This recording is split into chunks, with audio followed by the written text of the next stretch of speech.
Hello, I'm Richard with EV4U. In this video series, we will cover all of the common methods of producing and providing power for off-grid living. The series is designed to give you the big picture fundamentals and principles necessary to provide off-grid power for stationary and mobile applications. For instance, in regards to components used, why it's used, how it's wired, what size, the capacity, ratings, etc. The focus will be on how you can do it yourself. Some of the topics covered will be batteries. This photo shows some of the lithium iron phosphate cells that power my electric VW Doka. There are a total of 38 cells wired in series. The cells are 180 amp hours each with a nominal voltage of 3.3 volts each. The total capacity of the battery pack is 22,572 watt hours, or 22.6 kilowatt hours. After 11 years, the cells are still providing the rated output and the vehicle is driven daily. Later in this video series, we'll discuss different types of batteries, nominal voltage, circuits, as well as how to calculate watts, watt hours, and much more. We will also cover solar panels. This is a photo of 8 100-watt solar panels on the roof of a trailer. The solar panels are wired with 2 strings of 4 panels each, with the 2 strings in parallel. They are connected to the battery pack through a 60 amp solar charge controller. Later in this video series, we'll discuss series and parallel circuits, as well as solar charge controllers. Also covered in this series are wind turbines, micro-hydropower, fuel-powered generators and inverters. I'll introduce some common terms, information on DC circuits, AC circuits, switches and relays, wire, cable, and connectors, designing and building battery packs, talk about power inverters, designing and building solar arrays. We'll discuss solar charge controllers, all-in-one systems. We'll also discuss how it all goes together. There'll be reference materials, how to troubleshoot your system, plus a bonus section regarding additional solar energy systems, as well as commonly asked questions. Currently, most people get their power from what we call the grid. An electrical grid is an interconnected network for delivering electricity from the producers to the consumers. Electrical grids consist of power stations, electrical substations, which step the voltage up or down, electric power transmission lines to carry the power over long distances, and finally, the electric power distribution to customers. Most electricity generation is from electric power plants that use a turbine to drive electric generators. In a turbine generator, a moving fluid or gas, such as water, steam, combustion gases, or air, push a series of blades mounted on a rotor shaft. The force of the fluid or gas on the blade spins or rotates the rotor shaft of the generator. The generator in turn converts the mechanical, kinetic energy of the rotor to electrical energy. Different types of turbines include steam turbines, combustion gas turbines, hydroelectric turbines, and wind turbines. In this video series, we will discuss hydroelectric turbines and wind turbines. Interestingly, up to 20% of the power produced in the U.S. is lost in the process of transmission and distribution. This is a photo of Bonneville Dam. Bonneville Dam and Lock were built and operated by the U.S. Army Corps of Engineers. This was the first federal lock and dam on the Columbia and Snake Rivers. The project's first powerhouse, spillway, and original navigation lock were completed in 1938 to improve navigation on the Columbia River and to provide hydropower for the Pacific Northwest. A second powerhouse was completed in 1982, and a larger navigation lock was completed in 1993. The dam generates enough electricity to power approximately 900,000 homes, or a city the size of Portland, Oregon. So what do we mean by off-grid power? Off-grid simply means not being connected to or served by publicly or privately managed utility. What are the most common sources of off-grid power? Well, batteries are typically at the heart of an off-grid system. An electric battery is a source source of electric power consisting of one or more cells with external connections for powering electrical devices. They allow for the storage of electrical energy that is produced by one or more of the following sources. Solar. Solar power is energy from the sun that is converted into thermal or electrical energy. A solar cell or photovoltaic cell is an electronic device that converts the energy of light directly into electricity by means of the photovoltaic effect. Wind power or wind energy harnesses the power of the wind to generate electricity. It involves using wind turbines to convert the turning motion of the blades pushed by moving air, which is kinetic energy, into electrical energy, electricity. Hydropower is the use of falling or fast-moving water to produce electricity. It is achieved by converting the gravitational potential or kinetic energy of a water source into electricity by turning a generator to produce the electricity. A fuel-powered generator or inverter works by using an internal combustion engine to convert the energy of the fuel into electrical power. The engine, typically burning gasoline, propane, diesel, or natural gas, turns a generator or inverter to produce the electricity. In this video series, we'll discuss how you can produce off-grid power by one or more of these sources. I mentioned the main sources of off-grid power. How about the main components used in an off-grid power system? They are the battery pack, solar array, charge controller, power inverter, disconnect switches, fuses, circuit breakers, shunt, wiring, connectors, transfer switch, a monitoring system, generator, schematic diagrams, and knowledge. Other components you may use are a wind turbine, a hydro generator, converter, backup generator, or a battery charger. Most of the items mentioned will be found in a typical off-grid system. However, the components actually used will depend upon your circumstances. We will discuss these components and more in the upcoming videos. I mentioned knowledge as one of the main components, and it is just as important, if not more important, than anything else in that list. That's because what you don't know can cost you. What you don't know can cost you time, money, components, injury, or even death. We receive emails and phone calls all the time from those that made costly mistakes because of what they did not know, or from misinformation they received from the internet. So what does an off-grid system look like? Typically, the heart of an off-grid system is the battery pack.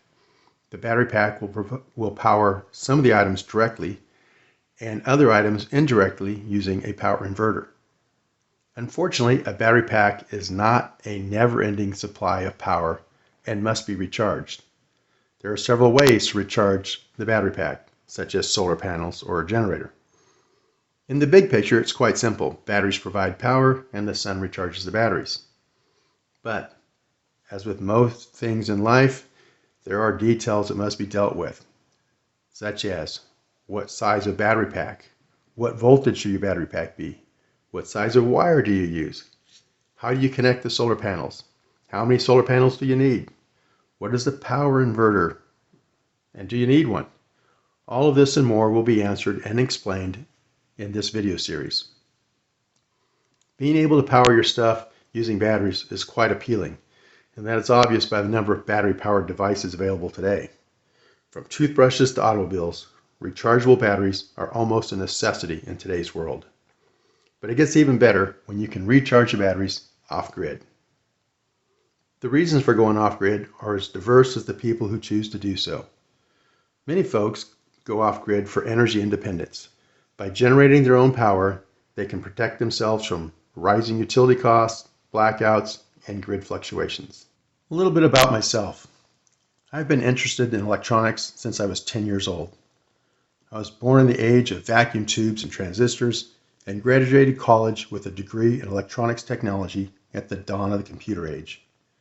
I've been a business owner since 1975, and in 2008 I started EV4U Custom Conversions, a company that converts internal combustion vehicles to electric. Along the way, I've taught thousands of folks how to convert vehicles themselves through our EV workshops. It's always amazed me how much and how fast technology has shaped and changed our world. One generation witnessed the first airplane flight in December 1903, as well as the first man on the moon on July 21st, 1969. In 2007, almost no one drove an electric car. In 2008, Tesla delivered their first vehicle. By the end of 2023, there were 42 million EVs on the road. I personally drive an electric conversion that uses onboard solar power and never needs to be plugged into the grid.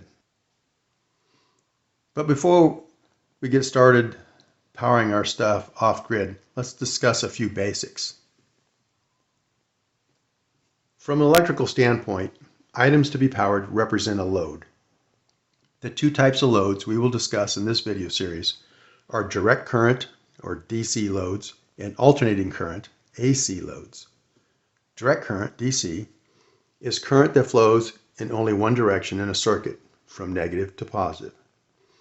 Some examples of DC loads are lights, fans, a water pump, refrigerator or freezer, TV, phones, cameras, a power inverter, etc.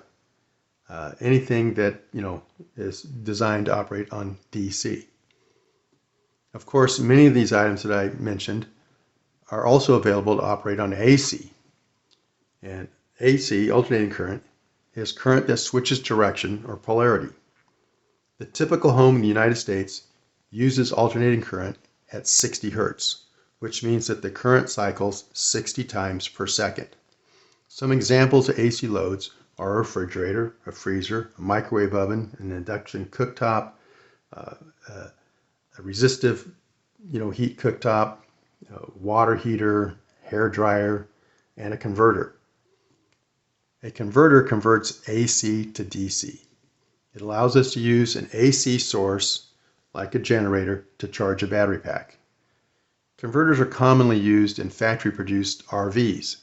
They are used when you are connected to the grid, what we call shore power, to recharge your house battery. Earlier I mentioned an inverter when I was talking about DC circuits or DC items. And an inverter inverts DC to AC. It allows us to power AC loads using a DC source, like batteries. Remember, batteries provide direct current, and the grid and generators provide alternating current. Here are some common terms we will be using. Well, the first one, not so common, but it's important, and you'll see why in a moment. The term is coulomb, which is a unit of electric charge. 1 coulomb is 6.25 times 10 to the 18th power electrons. You will see why I've included it in a moment. Volt is a unit of electrical potential and electromotive force, equal to the difference of electric potential between 2 points on a conducting wire carrying a constant current of 1 ampere when the power dissipated between the points is 1 watt. And we're going to talk about what's an ampere and what's a watt in just a moment. Anyway, a volt, it's the amount of work required for moving 1 coulomb. There's that term again. Current. Current is the rate of flow of a charge. What's a charge? Remember, coulomb. Charge moved by a potential difference is current. Current flow in a circuit is from negative to positive. Ampere, or amp, is a unit of electric current. When the charge moves at a rate of 1 coulomb flowing past a given point per second, the value of the current is 1 ampere. Ampere hour, or amp hour, is the electric charge transferred past a specified circuit point by a current of 1 amp in 1 hour. Resistance. Resistance is the opposition to current flow. It's measured in ohms. 1 ohm is the resistance that develops 0.24 calorie of heat when 1 amp of current flows through it for 1 second. Watt. Watt is a unit of electrical power. 1 watt of power is equal to the work done in 1 second by 1 volt of potential difference in moving 1 coulomb of charge. Life cycle is a measure of how many cycles a battery can deliver over its useful life. 1 cycle equals 1 discharge followed by 1 recharge. Nominal voltage. A battery's nominal voltage is the average voltage it outputs when fully charged. So the actual voltage can be higher than the nominal voltage labeled on the battery, and the actual voltage lowers as the battery discharges. DC to DC converter. It's an electronic device that converts a source of direct current from one voltage to another voltage. Shunt. Shunts are often used to measure large currents, such as those flowing through batteries, motors, and solar panels. The voltage drop across the shunt resistor is proportional to the current flowing through the load. I'm going to go over these things through this video series and explain all of this in greater detail so that you have a good understanding of what we're talking about. I'm just introducing these terms at this point in time so that you at least have been introduced to it. But going forward, you'll get more details, more information, more clarity, so stick with me. In our next video, we'll start the discussion on batteries, solar panels, wind generators, hydropower, and fuel-powered generators and inverters. So I thank you for watching. If you enjoyed this video, please like and subscribe, and I hope to see you next time.